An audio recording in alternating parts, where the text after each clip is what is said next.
I'm Paul Mitchell, speaker and author and founder of the Human Enterprise. I am so excited to share with you today a set of numbers that you may or may not have seen before. So if you're a numbers person, you're probably going, oh, let me just figure out the pattern here. I would just about guarantee that no one will get this, because here's what it is. They're the numbers of a hero of mine, and a hero of mine not just because he was a great boxer. Yes, the great Muhammad Ali, very, very prized possession of mine. There's Muhammad there, and that's his signature up the top there. So why, being the lover, of course, that I am, why would I be in awe of a boxer? Well, I'll tell you why in a second, but first of all, let's at least give him some kudos, give him the recognition he deserves as the athlete that he is and was. He's 73 years old, Muhammad. He had 61 fights. That's a lot of fights for a professional boxer at the top level. Of those, he won 56 of them. I mean, that's amazing. Of those, boom, 37 were knockouts. I mean, with a knockout punch. And please don't, for those who think, oh my God, I hate this macho stuff, settle. This is not about boxing. It's so much bigger, so much deeper than boxing. He had 5 losses, and he was a 3-time world heavyweight champion of the world. And he could have been more than that, apart from one thing. He stood up for a principle that he believed in, and that's what I want to talk about. And as you probably know, he won a gold medal in the 1960 Rome Olympics. So let me tell you why I am really in awe of Ali, and why I think he has an amazingly strong message for us as leaders. Because it's not about the boxing. He was a man of principle. In the Vietnam War, when he was at the absolute height of his boxing career, he was told or asked to be conscripted to go to Vietnam. He said, I don't want to go. I've got no fight with the Viet Cong. In fact, his exact words were, I ain't going to Vietnam. I got no quarrel with the Viet Cong.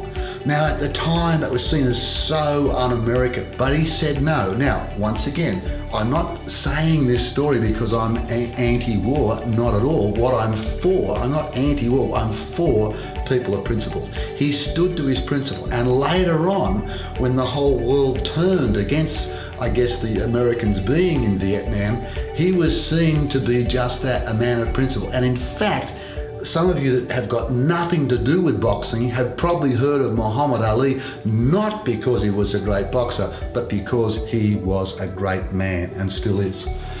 He was stripped of his title. He was possibly going to go to 5 years in prison. He forego the best earning years of his life.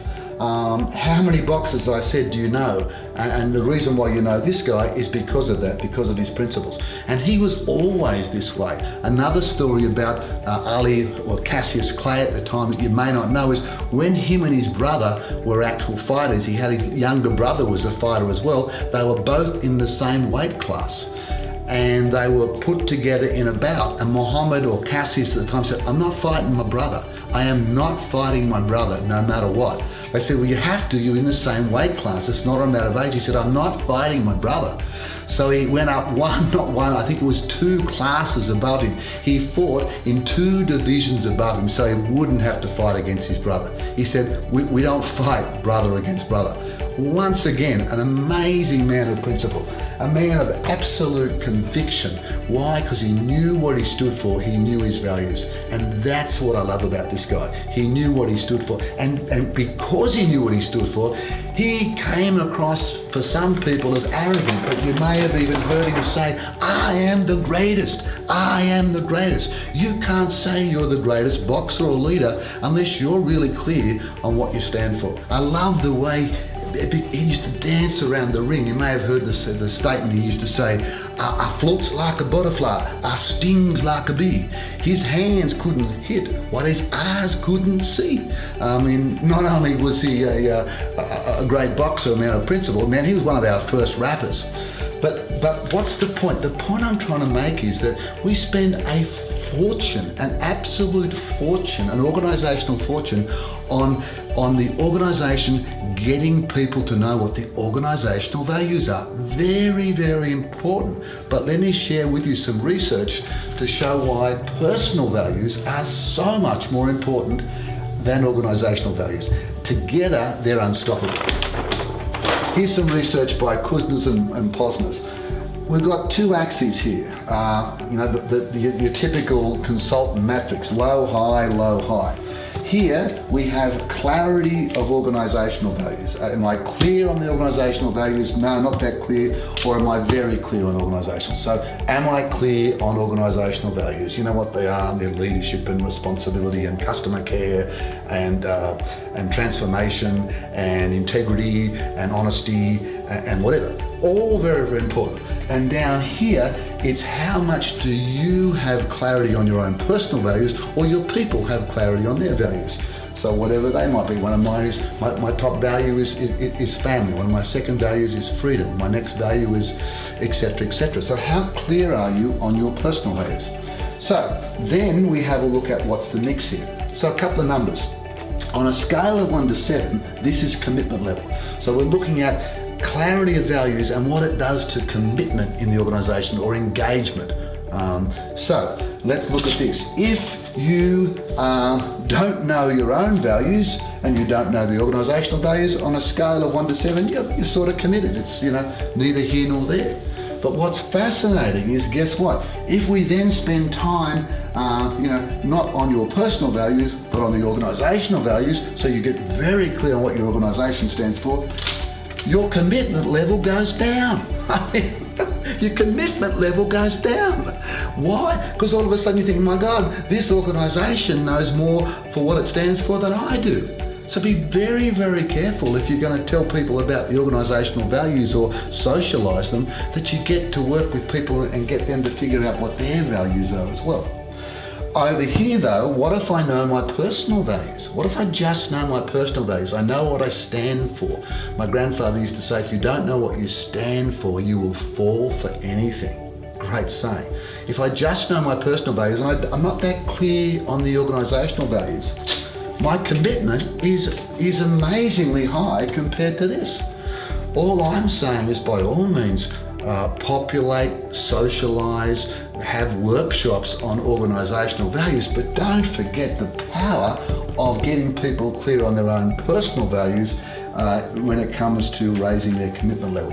Now, of course, the cream de la cream on the top of the coffee is this last one, where if you as a leader and an organisation can help people get real clarity on what the organisation stands for, and at the same time get really clear on your own personal values, the commitment level goes up extraordinarily. So I leave that with you, and what I'd love you to do, just a little exercise, just hanging there, is what I'd like you to do is to think about, first of all, what your own values are, and we can certainly help you with that, but just put down your top values and then give yourself a score of 1 to 10 as to whether or not you're really living or breathing those values. So what are my values? Do I really live and breathe those in the organisation or not? And then based on that, what are 3 actions you can do, 3 simple actions, no more than 3, to actually bridge that gap, to try to get them 10 out of 10. So by all means, get clear on organisational values, but the most important thing is to get clear on your own. If you don't stand for something, you'll fall for anything. So thanks for your interest in values and their connection with great leadership, and I guess indulging me my love of Ali there for a while. At the Human Enterprise, we have a saying that great learning comes from great connection. So we would like to connect you with our virtual community of leaders, our Leaders for Life community. And the way we'd like you to do that is to answer one simple question. What's the number one value for you? There could be many, but what's the number one value for you that's important for you as a leader? And what's the behaviour that you do that demonstrates that? So that you become a living, breathing role model of what you espouse, so that the walk matches the talk. Interesting question. Write that comment below. And because we want to spread the love, spread the word, send it to other leaders that you you know are interested in their values and the way they're projecting their values into the workplace. And then give us a call. We'd love to hear from you. Give us a buzz on International Plus and 2 for New South Wales, 990 55535. That's 612 990 555, or email us at soul@thehumanenterprise.com.au. So until next time, I'm Paul Mitchell. Find the passion, develop the skills, make the numbers, and make a difference.